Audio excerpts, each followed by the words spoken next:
मुझसे अक्सर सवाल किया जाता है कि जब हमें नई बैकहो खरीदनी है तो कौन सी खरीदें मार्केट में। वैसे तो सबको एक ही नाम पता है, बट कुछ और भी गाड़ियां हैं जो कि काफ़ी बढ़िया हैं और काफ़ी मज़ेदार हैं। जब से CEV4 या BS4 नॉर्म्स आए हैं हमारे कंस्ट्रक्शन इक्विपमेंट में, तब से सबने इंजन में कुछ ना कुछ ट्विक किए, सबके इंजन कुछ ना कुछ अलग हुए। अब आज के इस वीडियो में हमारे साथ है महिंद्रा का अर्थमास्टर SX। अब महिंद्रा के अर्थमास्टर SX के बारे में क्या वो बातें हैं जो इसको अलग बनाती हैं, क्या वो चीज़ें कि महिंद्रा कहता है कि यार 48 घंटे में अगर हम आपकी मशीन को वापस नहीं लेके आ गए, ब्रेक डाउन ठीक नहीं कर पाए, तो हम आपको 1000 रुपये के हिसाब से पेमेंट करेंगे, या फिर ये कहते हैं कि इतना जो है कम खाती है तो क्यों खाती है। अच्छी बातें करेंगे, पॉजिटिव भी बताऊंगा, नेगेटिव भी बताऊंगा, केबिन कैसा है देखेंगे, इंजन कैसा है, आगे पीछे चीज़ें कैसी हैं, ग्रीसिंग पॉइंट, KPC, सब कुछ बात करेंगे A to Z। कीमत भी बताऊंगा, डाउन पेमेंट कितना है, माइलेज कितना देगी, क्या कुछ चीज़ें इसमें है।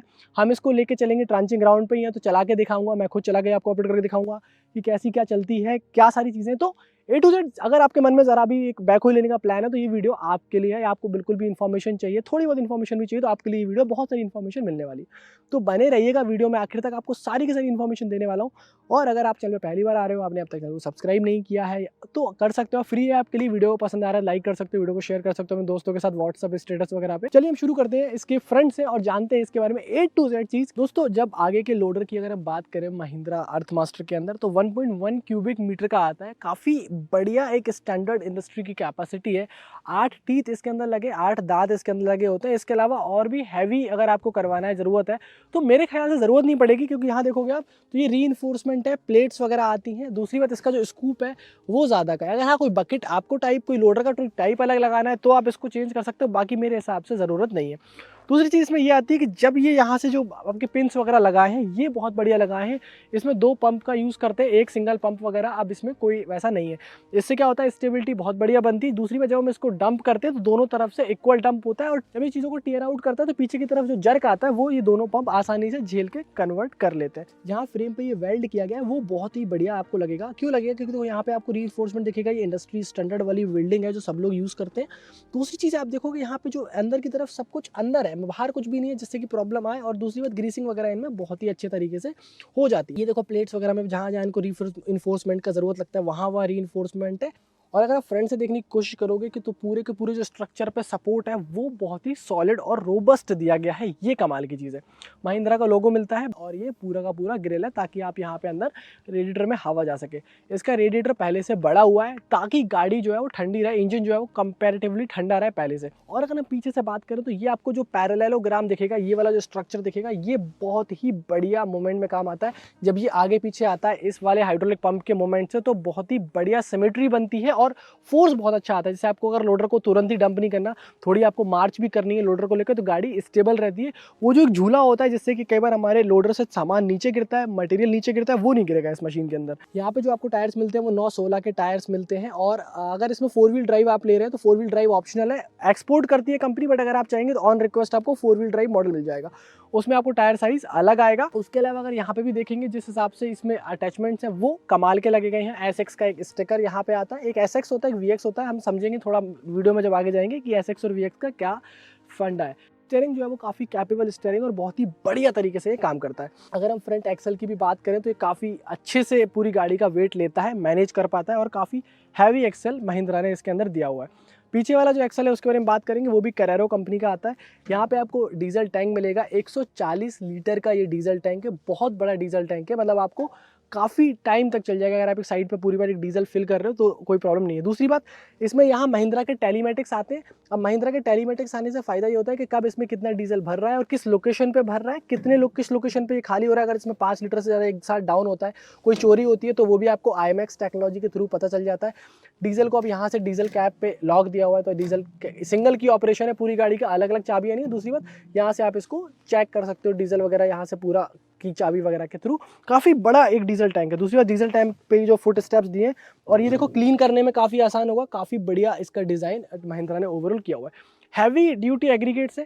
आप अगर यहाँ से देखो तो ये जो हॉर्स की अगर आप देखो कपलिंग बहुत बढ़िया है। उसके बाद यहाँ भी अगर आप देखो तो ये पूरा का पूरा मेटल का है, ताकि जितना भी पीर प्रेशर रहे वो इसके अंदर आसानी से आ जाए। आप चाहे इसमें मेन पंप देख लो, चाहे रिटर्न पंप देख लो, और रिटर्न पंप में भी एक 25 माइक्रोन का फिल्टर आपको दिखेगा, ताकि हाइड्रोलिक ऑयल जब गाड़ी में रिटर्न होता है तो वो उसके हिसाब से।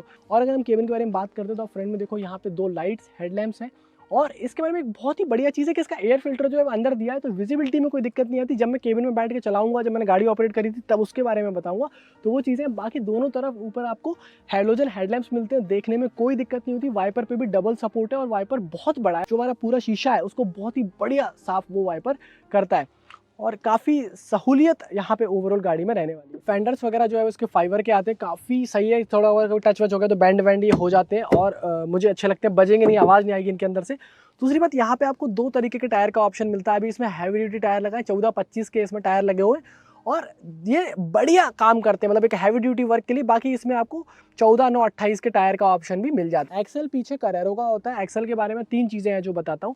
एक्सेल इसका 3 पार्ट में होता है, मतलब दोनों तरफ के जो पहियों वाला पार्ट है वो अलग है, बीच में जो आपका क्राउन पिनियन वाला पार्ट होता है वो अलग है। अगर मान लो क्राउन पिनियन में कुछ खराबी आती तो आपको ऐसा नहीं, दोनों तरफ का ऑयल चेंज कराना पड़ेगा। वो एक बहुत बड़ा इसमें पॉजिटिव है कि अगर इधर वाला है, इधर वाला ब्रेक शू खराब हुआ है, इधर वाला हमें ट्रांसमिशन ऑयल बदलना है, तो इधर वाला अगर हमें एक्सेल ऑयल बदलना है तो वही बदलेंगे। दूसरी चीज़ क्या होती है कि मान लो अगर आपकी गाड़ी तिरछा काम कर रही है, आपने कोई ऐसी साइड है यहाँ पे आपकी गाड़ी, तो ऐसा नहीं है कि ऑयल एक तरफ इकट्ठा हो जाएगा और एक तरफ जो है वो खाली चलेगा, मतलब वहाँ पे ग्राइंडिंग हो सकती है। तो ये बहुत अच्छी चीज़ है। तो एक्सेल को 3 पार्ट में बनाया है, जो कि मुझे पर्सनली बहुत अच्छा लगता है। अगर स्टेबलाइजर्स की बात करें तो स्टेबलाइजर्स का जो हमारा नीचे वाला प्लेट है जिसपे पूरी गाड़ी स्टेबल होती है वो चौड़ी है और इस चौड़ी होने के कारण ये गाड़ी बहुत अच्छे से स्टेबलाइज हो जाती है। अगर आपका सरफेस उतना बढ़िया भी नहीं है, थोड़ा आड़ा तिरछा है, तो वहाँ सही तरीके से आएगी। हमने खुद इसको अलग अलग सरफेस पे स्टेबलाइज करके देखा है।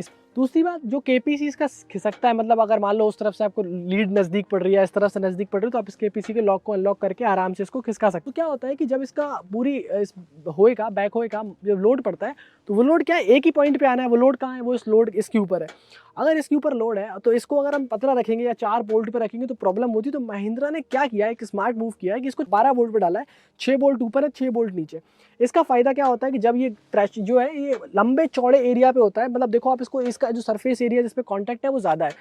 फायदा क्या होता है इसका, इसको जो होल्ड करने की कैपेसिटी, आप खुद सोचो कि जो चीज़ 2 बोल्ट पे होल्ड होगी और 6 बोल्ट पे होल्ड होगी, तो ये 6 बोल्ट वाली ज़्यादा यहाँ पे स्टेबल रहती है। एक पार्ट तो इसका ये बहुत बढ़िया मुझे लगता है। दूसरी बात, इसका जो वेल ब्लॉक है उसमें एक बहुत बढ़िया कमाल की बात ये कि सैंडविच टाइप आता है। अब सैंडविच टाइप से क्या मतलब है कि अगर कोई एक पर्टिकुलर जो वेल ब्लॉक है, अगर उसमें कोई एक पर्टिकुलर पॉइंट आपका लीक होता है, मान लो इस वाला जैक का, तो आपको पूरा चेंज कराने की ज़रूरत नहीं है, आपको सिर्फ एक ही चेंज कराना है, जो कि मेंटेनेंस में आपको फ़ायदा देगा। इसके बाद में अगर हम बात करें, इसके ग्रीसिंग पॉइंट्स बहुत ही ज़्यादा बढ़िया है और वेल ब्लॉक अंदर की तरफ आप देखो काफ़ी ज़्यादा मॉड्यूलर दिया गया है। और ये जो हॉसेस दिए गए हैं, कितना भी ट्रैवल कर लें, कितनी भी बार ट्रैवल कर लें, इनमें कोई प्रॉब्लम नहीं आने वाली। काफ़ी बढ़िया ये होते हैं। ये पूरी जो है वो 180 डिग्री दोनों तरफ से घूम सकती है, जो कि बहुत अच्छी चीज़ है। ग्रीसिंग वगैरह यहाँ पे प्रॉपर होती है। रिटर्न लाइन वगैरह देखो, हॉसेस का फिटिंग देख लो आप, जो इनके एंड पॉइंट्स है वो कितने बढ़िया कनेक्टर लगाए गए हैं। इनके अंदर जो ओरिंग्स वगैरह तक अगर डाली गई है तो वो भी बहुत बढ़िया, अगर अंदर की तरफ आप देखोगे तो वो बहुत अच्छी चीज़ है। दूसरी बात, इसका हर एक पार्ट महिंद्रा बनाता है। ये देखो यहाँ पे महिंद्रा का आपको लोगो मिल जाएगा, केपीसी पे भी महिंद्रा का लोगो मिल जाएगा। ये नहीं है कि यहाँ से वहाँ से सामान उठाया, इंजन महिंद्रा का है, मशीन महिंद्रा का है, सब कुछ महिंद्रा का। इसके बाद में अगर हम पीछे की तरफ देखो तो ये इनके जो हॉसेस हैं वो मैंने पहले ही बता रखा है, बहुत ही बढ़िया है। यहाँ पे जो इनके कनेक्शंस वगैरह हैं वो बहुत अच्छे हैं। पिंस को इन्होंने इंप्रूव किया है। केपीसी लॉक वगैरह भी अगर आप यहाँ पे देखोगे इंप्रूव हुआ है, हैवी हुआ है। फिर जो इनकी कमाल की चीज़ मुझे लगती है वो है कि इनका जो बूम है, इस पूरे बूम का अगर आप डिज़ाइन देखोगे, ये बनाना टाइप डिज़ाइन है। तो कई बार क्या होता है, हम फिल कर रहे होते हैं, हम जब टिपर को लोड कर रहे होते हैं तो हमें बार बार चेक करना पड़ता है कि यार ये टकरा तो नहीं रहा है। पर अब अगर आप इसका ध्यान से डिज़ाइन देखोगे तो इस हिसाब से इसका डिज़ाइन है कि ये टकराएगा ही नहीं। तो ऑपरेटर को वो बार बार नहीं सोचना, तो उसमें क्या होता है, हमारी प्रोडक्टिविटी कम हो जाती है। प्रोडक्टिविटी मतलब बार बार अगर मैं सोचूंगा कि यार ये टकरा रहा है कि नहीं टकरा रहा है, तो मुझे ऐसा ये सोचने की जरूरत नहीं है, सीधे आप बकेट भरो और डंप कर दो अंदर की तरफ। तो ये सारा बहुत ही बढ़िया चीज़ है। और ऊपर की तरफ भी अगर आप देखोगे तो बहुत ही बढ़िया, चाहे रिटर्न लाइन हो, उसमें भी 25 माइक्रोन के आसपास का फिल्टर दिया ताकि हाइड्रोलिक ऑयल सही रहे, लंबा ड्यूरेशन तक चले। और यहाँ पे भी अगर आप आर्म की बात करोगे तो आर्म भी बहुत बढ़िया है। हम देसी भाषा में इसको तोता कहते हैं। बहुत ही ज़्यादा पहले सीधा आता था, आजकल जो एल शेप है इसका वो बहुत अच्छा कर दिया है। पिंस वगैरह सारी अंदर की तरफ इस तरफ आती हैं और इसका भी मेंटेनेंस वगैरह बहुत ही कम निकलता है, कोई प्रॉब्लम नहीं आता। मल्टीपर्पज़ बकेट आती है तो 0.27 क्यूबिक मीटर अपने आप में बहुत ही बढ़िया एक कैपेसिटी है। जो है कहीं ना कहीं एक स्टैंडर्ड कैपेसिटी इस तरफ होती है। अलग अलग चीज़ों के लिए अलग अलग बकेट भी आप ले सकते हो, जो आपका अगर कोई अलग एप्लीकेशन है तो उसके लिए आप इसमें लगा सकते हो। बिल्कुल अटैचमेंट्स महिंद्रा प्रोवाइड कर देगा आपको। तो ये सारी चीज़ें, एसएक्स का एक हमें वहाँ पे एसएक्स का एक हमें स्टिकर मिलता है, बीच में कुछ आप देखो तो थोड़ी बहुत आपको रिफ्लेक्शंस और टेप्स मिल जाते हैं, जिससे कि गाड़ी की सेफ्टी बढ़ती है। तो ये सारी चीज़ें बहुत ही बढ़िया ओवरऑल अगर आप देखोगे इसको तो कमाल महिंद्रा ने यहाँ पे किया हुआ है। अब आगे की तरफ और मैं थोड़ा दिखाने की कोशिश करूँ तो यहाँ पे स्टेबलाइजर वगैरह पे देखो जिस तरह से जैक वगैरह लगाए, फिटिंग बहुत अच्छी है, केबिन स्पेशियस है, विजिबिलिटी में कोई इशू नहीं है। यहाँ पे देखा होगा आपने किसी का पेंटागोनल केबिन आ रहा है, किसी का हेक्सागोनल केबिन आ रहा है, कोई ऐसी इन्होंने बदमाशी करने की कोशिश नहीं करी है, सिंपल सा केबिन है। ये वाली खिड़की खोलना है तो खोल लो, वो वाला खोल लो, पीछे से पूरा व्यू आता है। तो और ये जो पिलर है इसको थिन रखा है, थिन रखने का मतलब, पतला रखने का मतलब कि आपको देखने में प्रॉब्लम नहीं होगी। अगर आप साइड से काम कर रहे हो, मान लो आपकी मशीन यहाँ है, नाली आप साइड में बना रहे हो, तो आप आसानी से उस चीज़ को कर सकते हो। ये बहुत अच्छी चीज़ है। इस बूम और आर्म के बारे में, बैकहो के बारे में एक कमाल की चीज़ है कि ये जो इसकी रीच है, जो इसकी टोटल लंबाई है, वो बाकी कॉम्पिटिटर से 1.5 से 2 फीट ज़्यादा आती है। मतलब ये जो है 1.5 से 2 फीट ज़्यादा खोद सकती है। उसका फ़ायदा क्या है? उसका फ़ायदा ये है कि आप अगर मान लो कोई नाली बना रहे हो, अगर बैकहो से काम कर रहे हो, तो बार बार मूवमेंट करना पड़ता है। बार बार मूवमेंट नहीं करना पड़ेगा। 1.5 से 2 फीट अगर आपको सोचो बचेंगे, अगर 10 घंटे का काम है, 8 घंटे का काम है, तो आप 2-2 फीट बचा के कितना बचा लोगे? मतलब कितना ज़्यादा जो है उसमें सेविंग्स हो सकती है। क्यों? क्योंकि एक तरीके से वो अनप्रोडक्टिव काम है। अगर मैं मार्च करता हूँ, मैं बार बार स्टेबलाइजर उठाता हूँ, मशीन को फिर थोड़ा आगे ले जाऊँगा, फिर उसको सेटल करूँगा, फिर आगे जाऊँगा, तो वो प्रॉब्लम वाला काम होता है। तो ये एक चीज़ इसमें बच जाती है। 100-110 लीटर के आसपास का हाइड्रोलिक टैंक है, और इसमें जो है आपको जो पंप के अंदर का हाइड्रोलिक ऑयल होता है वो चेंज नहीं करना होता है। सिर्फ आपको जो हाइड्रोलिक ऑयल चेंज करना है वो इस टैंक के अंदर का करना होता है, लगभग 50 लीटर के आसपास। इंजन का जो कंपार्टमेंट है उसको पूरी तरीके से क्लोज किया गया है, और आप देखो एयर फिल्टर वगैरह मैंने बताया जैसे कि अंदर की तरफ है। और इंजन के बारे में अगर हम बात करें तो इंजन जो है वो आपका 74 हॉर्स पावर का आता है। इस इंजन के बारे में सबसे अच्छी बात ये है कि 345 न्यूटन मीटर का टॉर्क आता है, जिससे कि अगर एक कम आरपीएम पे भी आप गाड़ी को चला रहे हो, 1200 से लेकर 1500 आरपीएम के बीच में आता है, मतलब आपने जब गाड़ी शुरू करी ना तभी आपको मैक्सिमम ताकत मिल गई, तो वो फिर फ्लो बना रहेगा, हाइड्रोलिक फ्लो बना रहेगा, तो ज़्यादा पावर कंजप्शन नहीं होगा। तो चीज़ें क्या होंगी, गाड़ी बेहतरीन माइलेज दे पाएगी, ज़्यादा प्रोडक्टिविटी दे पाएगी। वैसे अगर इसको आप इससे मेजर कॉम्पिटिशन के कंपैरिजन में चलाओ तो लगभग गाड़ी आधा लीटर से लेकर 1.5 लीटर पर घंटा कम खाती है, ऐसा महिंद्रा क्लेम करता है। और जब हमने भी इसको चलवाया तो हमें भी ये फील हुआ कि गाड़ी जो है थोड़ा सा कम डीजल कंजप्शन है। वो कितना एग्जैक्टली वो एप्लीकेशन में डिपेंड करता है, क्योंकि 2 ऑपरेटर अलग अलग चलाते हैं, अलग अलग दिमाग से, अलग अलग आरपीएम पे, बट इसका तो कंजप्शन है वो थोड़ा सा कम मुझे लगा। इसके बाद अगर हम बात करें तो गाड़ी में कोई ऐसी ऊट पटांग चीज़ करने की कोशिश नहीं की है, ना ही करी है। हुड वगैरह बढ़िया है, और यहाँ से अप करके आप इसके इंजन वगैरह की जांच पड़ताल कर सकते हो, इंजन वगैरह चेक कर सकते हो। वैसे गाड़ी जो है वो CEV टॉम्स 4 के तहत आती है, BS 4 के तहत आती है, तो आपको सारा OBD पोर्ट के थ्रू मिल जाएगा। तो ओवरऑल बाहर से ये सारी चीज़ें थी।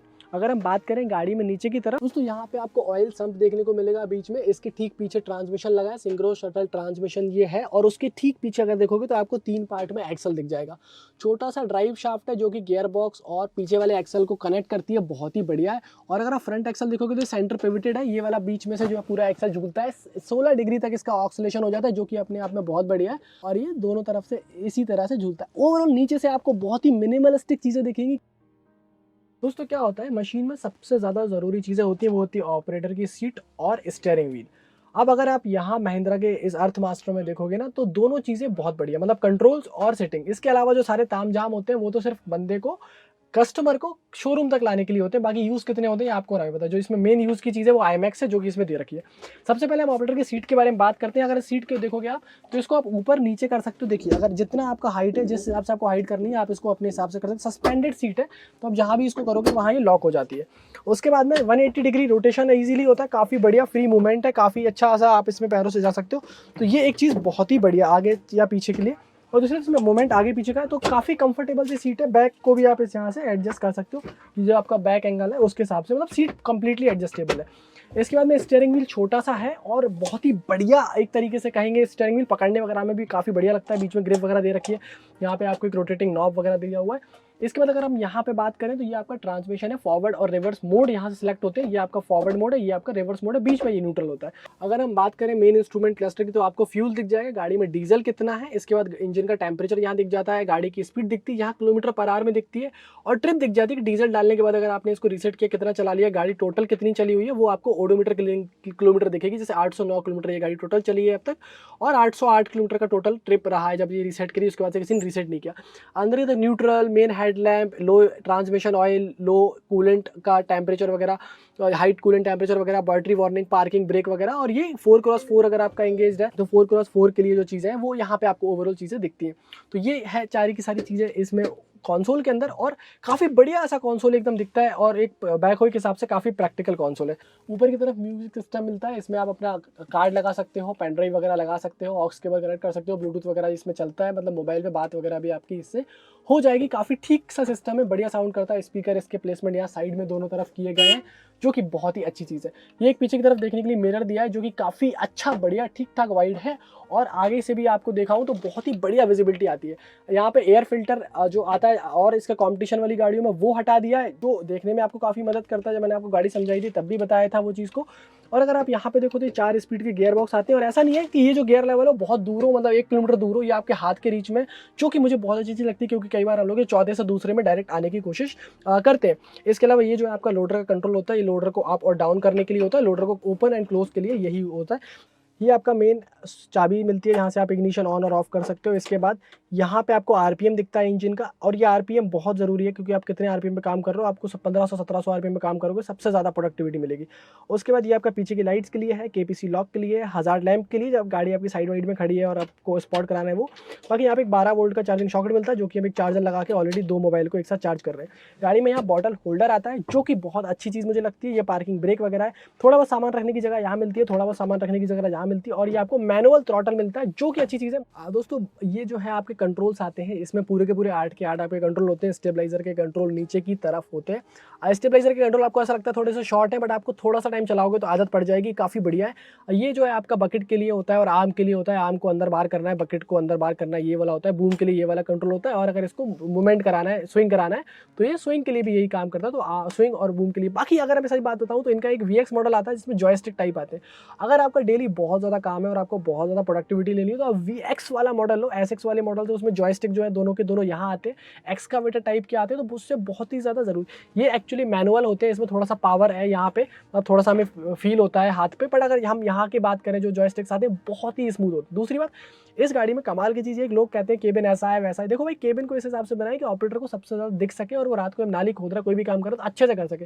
तो यहाँ भी काफ़ी ज़्यादा स्पेस है, यहाँ भी काफ़ी ज़्यादा स्पेस है, यहाँ से भी काफ़ी ज़्यादा स्पेस है। तो ओवरऑल स्पेस के मामले में जो एक विजिबिलिटी होती है, देखने का होता है, नाइट में भी जब वो काम करेगा तो बढ़िया काम कर पाएगा, कोई उसमें दिक्कत वाली बात नहीं आती है।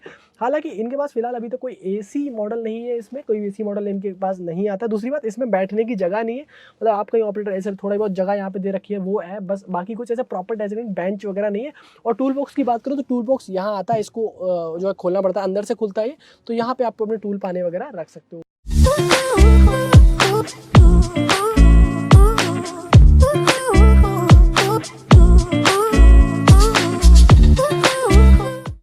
ये सारी बातें थी महिंद्रा के अर्थमास्टर SX के बारे में। अब मैंने आपको वो सारी बातें बताने की कोशिश करी है जो मैंने फील्ड पे खुद चला के फील करी, हमने ऑपरेट करके मशीन को फील करी, और आप भी फील करोगे जब आप मशीन को खरीद लोगे तब। मार्केट में आने वाले कंपटीशन से 2.5 से 3 लाख रुपए आपको सस्ती मिलने वाली है, और USPs जो इस मशीन के यूनिक सेलिंग प्रोपोर्शंस जो हैं वो कमाल के मुझे लगते हैं। अगर आपके मन में इमीडिएटली इस मशीन को निकालने का नहीं है, मतलब आपको इस मशीन को थोड़ा लंबा चलाना है, तो आपके लिए मशीन बनी है। दूसरी बात, जब आप इस मशीन को खरीद लेंगे, एक चीज़ का ध्यान रखो कि ऑपरेटर प्रॉपर टाइम पे ग्रीसिंग कर रहा है, ग्रीसिंग वगैरह प्रॉपर होनी चाहिए। जो रेगुलर मेंटेनेंस है, बुशेस पिंस, उनको जरा ध्यान से आप रखिएगा, ऑपरेटर को ध्यान दीजिएगा, वो एक चीज़ बहुत ज़रूरी है। और जब भी आप इसमें कोई पार्ट चेंज करते हो तो लोकल मार्केट में वेंडर्स के पास जाने की ज़रूरत नहीं है। महिंद्रा का M to all है, वहाँ पर आप जाओ, वेबसाइट पर सारे पार्ट्स मिल जाएंगे, पार्ट नंबर वगैरह डालो, आपको पार्ट मिल जाएगा, वहाँ से ऑर्डर कर लो, जेन्युइन पार्ट्स लगाओ। दूसरी बात, इनकी जो वैन वगैरह भी जो डीलरशिप्स हैं वहाँ से आ जाती है, आपकी साइट पे ऑन साइट सर्विस वगैरह देते हैं, वो कराओ, बाहर से कोई चीज़ मत कराओ, आपको इस मशीन में कभी कोई प्रॉब्लम नहीं आएगी। और दूसरी बात, आप सोचो कि अगर 1.5 से 2 फीट की इसकी ज़्यादा रीच होती है पीछे वाले होएगी, तो कितना ज़्यादा आपका मार्चिंग में टाइम बच जाता है, इसकी मशीन की शिफ्टिंग कितनी ज़्यादा बच जाती है, कितना बढ़िया जो फ्यूल बचा देगा। आधा लीटर के या 1.25 लीटर के आसपास फ्यूल बच रहा है। अगर आप 500 ml भी बचा रहे हो, 1 घंटे में 10 घंटे अगर मशीन चलती है तो 5 लीटर भी बचता है। तो ऑपरेटर का सैलरी तो आपका ऑलमोस्ट डीजल की जो बचत है उसमें ही निकल जाएगी। तो ये सारी बातें हैं दोस्तों इसके बारे में। अगर आपको मशीन खरीदने, नीचे एक महिंद्रा का टोल फ्री नंबर आ रहा है, वो मैंने इसलिए दे दिया कि आप सब लोग इंक्वायरी करोगे, वहाँ जाओ, आराम से मस्त अपना फ़ोन लगाओ, पिन कोड वगैरह बताओ, वहाँ से फ़ोन आएगा, कोटेशन वगैरह लो, फाइनेंस ऑप्शंस वगैरह देखो, क्या किस्त EMI बनेगी। वैसे मैंने वीडियो में अब तक सब कुछ बता दिया। तो बस ये सारी बातें थी। अगर वीडियो पसंद आए तो लाइक शेयर सब्सक्राइब कर सकते हो आप, फ्री है आपके लिए। तब तक के लिए हेलमेट पहनिए, सीट बेल्ट पहनिए, सुरक्षित चलिए, इंश्योरेंस वक्त से पहले रिन्यू कराइए, ट्रैफिक पुलिस में से बेवजह मत झगड़िए। मिलेंगे आपसे बहुत जल्द ऐसी किसी वीडियो में, तब तक के लिए नमस्कार, जय हिंद, वंदे मातरम।